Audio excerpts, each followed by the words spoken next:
Alors, j'ai installé Kaspersky Internet Security, version 2019. Donc, je vous fais découvrir les changements. Alors, personnellement, je n'en vois aucun. Je n'en vois aucun et je ne vois même pas l'onglet protection ransomware. Voilà. Et je ne vois pas non plus l'onglet protection des données. C'est-à-dire que j'isole un dossier et je le protège. Un peu comme le font les autres antivirus. Donc là, eh bien, apparemment, ça n'existe pas dans la version Kaspersky Internet Security. Alors pourquoi du comment? Je ne sais pas. En tout cas, pour l'instant, je ne l'ai pas vu. Donc voilà, grosso modo, voilà, vous avez les onglets ici. Voilà, ça fait un peu comme, voilà, comme Windows 10, hein, les paramètres. Voilà, configuration, vous entrez dedans, voilà, ça développe tout ça, etc. Donc je vais les prendre un par un. Donc ça, c'est analysé. On a ça. Comme je vous dis, il n'y a pas de changement. Mise à jour, voilà, c'est en train de mettre à jour. Protection bancaire, donc ça, on s'en fout. Protection de la vie privée, on a ça. Là, je vais mettre sur interdire de collecter des données. Après vous, c'est vous qui voyez.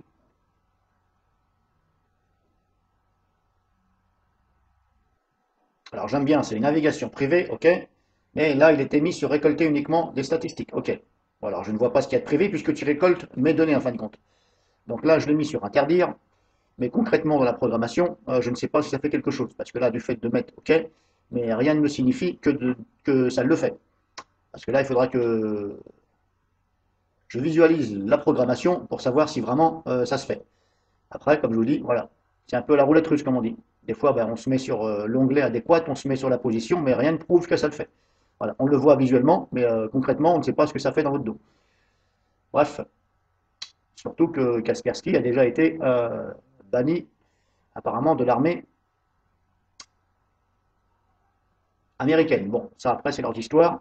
Faut-il y croire ou pas? Voilà. Est-ce qu'il y a du fake là-dedans?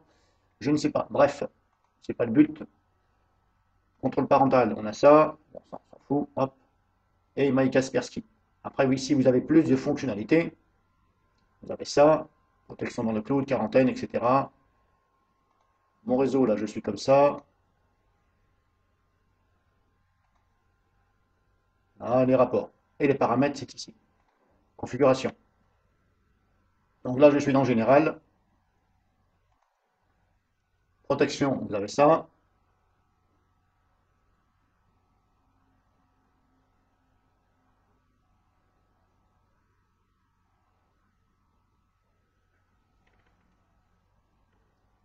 Comme je vous dis, je ne vois pas, je n'ai pas vu l'onglet anti-ransomware et protection des données. Fichier antivirus Internet, contrôle des applications, non, c'est pas ça.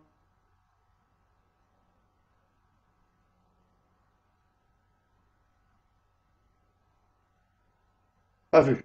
Bon, je ne sais pas où ils ont mis ça. Performance, on a ça.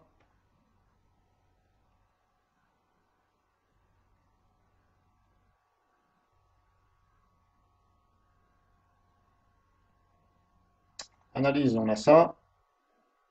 Avec bien entendu des configurations avancées. Alors, on ne peut toujours pas agrandir la fenêtre, hein, bon, c'est comme ça. Et dans l'onglet avancé, on a cela. Mise à jour, ça, menace, autodéfense.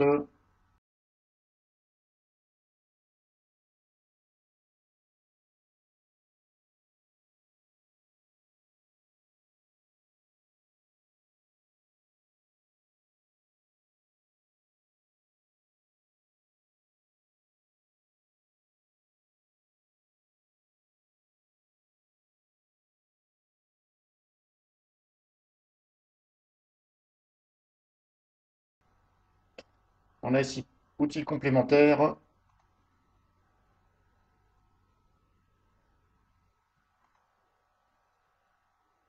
Apparence, on a ça. Voilà, je ne vois pas l'onglet anti-ransomware, je ne vois pas l'onglet sécurisation des dossiers. Bon,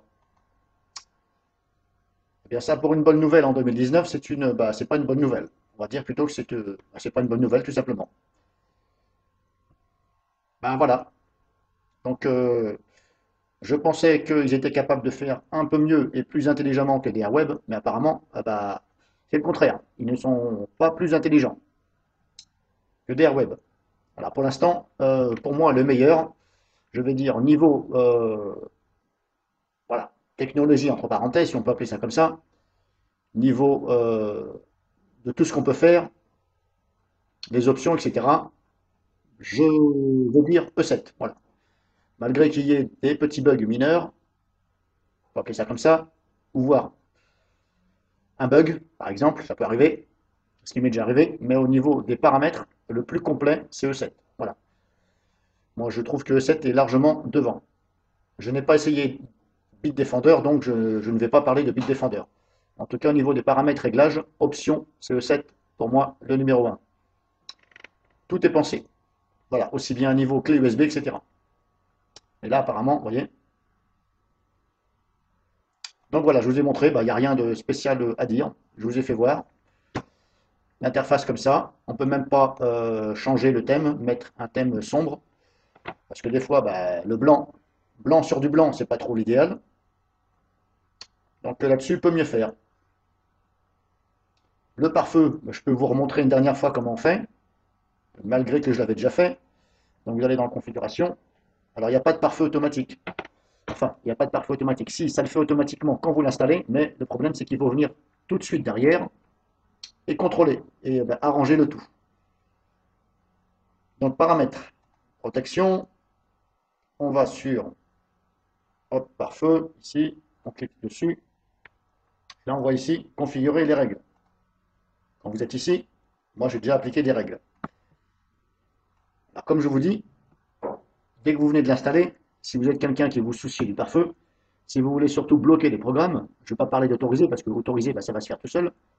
Mais si vous voulez les bloquer, il faut venir tout de suite les mettre avant de les exécuter et voir éventuellement, dès que vous installez, l'installation s'est faite de Kaspersky, éventuellement, vous pouvez vous couper la connexion Internet, vous faites vos réglages et vous la remettez. Voilà, comme ça au moins vous serez tranquille, ça ne va pas venir éventuellement se connecter. Surtout si vous ne voulez pas que vos programmes se mettent à jour. Après, il y a des choses à faire, voilà. Donc au niveau du pare-feu, comme je vous ai expliqué, il y a ici des onglets de confiance, restriction faible, restriction élevée et douteuse, ici. À chaque fois que vous avez une petite flèche devant, ça veut dire qu'il y a des règles qui sont déjà faites. Si je clique là, on voit qu'il y a déjà des règles, ici. Et ici, il y a Revo, une installeur. Voilà. Moi, je l'ai déjà mis dans interdire, par exemple. Donc, je vais refermer ici de confiance. Alors moi, quand je ne veux pas que ça se connecte à Internet, je les mets dans restriction élevée, ici. Et là, vous avez plein de trucs. Donc, tout simplement, voilà. Alors, comment j'ai fait? C'est pas dur. Hop. Donc, restriction élevée. Vous faites un clic droit dessus. Donc, j'ai bien dit sur restriction élevée. Ici, si vous voulez les bloquer, vos programmes, par exemple, je vais en prendre un au hasard. Un clic droit dessus, on fait ajouter l'application dans le groupe. Là, il y a l'explorateur qui s'ouvre. Et là, vous allez chercher l'exécutable. Ou les exécutables. Parce qu'on peut prendre plusieurs exécutables en une seule fois. Tant mieux. Donc là, par exemple, je vais mettre un seul exécutable. Je vais mettre, par exemple, Notepad. Voilà. J'en prends au hasard. Notepad, le bloc-notes. Hop, je fais ouvrir. Et là, normalement, il s'est mis ici. Donc, il s'est mis quelque part par là. Voilà, il est là. Si je regarde sur la ligne, je clique dessus. Il est bien ici sur interdire. Voilà. Notepad.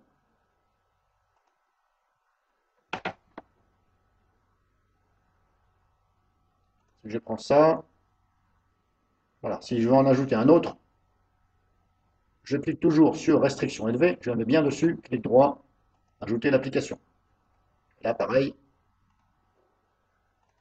je reprends un autre au hasard. Alors, j'ai plus de programme pour vous faire voir qu'on peut en prendre plusieurs d'un coup. Voilà, si par exemple, je prends tout ça, vous voyez, je peux là. Là, il me laisse faire. Et il suffit de cliquer sur ouvrir. Et tout va se mettre dans les bloqués. Voilà. Alors là, je ne vais pas le faire puisque, comme je vous dis, malheureusement, j'ai plus de programme. J'ai déjà tout fait. Et je n'ai plus de programme pour mettre. Si, voilà, je vais prendre Windows Media Player. Voilà, très bon exemple. Et là, vous voyez, tous les exécutables sont ici. C'est marqué application là. Donc je les ai sélectionnés toutes d'un coup. Après, ce que vous pouvez faire, hein, vous prenez tout comme ça. Vous pouvez aussi ouvrir. Voilà, là tout est bloqué.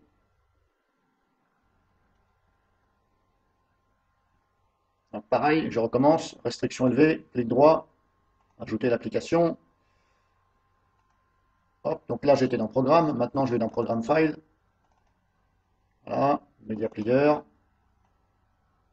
Je prends. Alors pourquoi je prends aussi les dossiers? En plus de ça, c'est parce que des fois dedans là, il y a des exécutables dedans.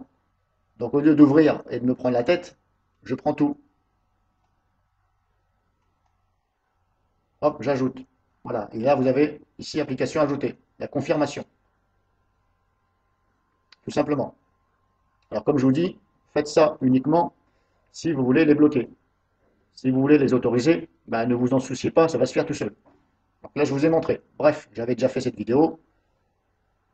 Hop, maintenant on ferme. Et puis là, bah, c'est fini. Je vous ai montré grosso modo, donc bah, pas de changement. Malheureusement. Alors pourquoi Kaspersky n'ont toujours pas fait de sandbox dans leur logiciel? Je ne sais pas. Explication Kaspersky. Voilà, on est en 2019, ils ne sont pas capables de mettre une sandbox. Voilà. Alors à chaque fois, bah, il faut se faire chier à éventuellement mettre, ajouter Komodo Firewall. Et le problème, c'est que bah, ça va consommer un peu plus sur votre PC puisque Komodo est un logiciel, donc ça va consommer de la RAM plus Kaspersky. Voilà. Alors après, ce que vous pouvez faire, c'est bah, au lieu de mettre Kaspersky Internet Security, c'est que bah, il faut mettre tout simplement Kaspersky Antivirus tout simple. Voilà, mais pas la version gratuite, hein, la version payante. Mais après, voilà, il y a des options en moins. Donc c'est à vous de voir par rapport à la puissance de votre PC. En tout cas, c'est pas un bon point. Personnellement, je suis un peu déçu de Kaspersky. Voilà, au niveau de la technologie, je ne suis pas très convaincu. Voilà, je préfère quand même garder mon DR Web. Donc je vous ai fait voir Kaspersky Internet Security version 2019.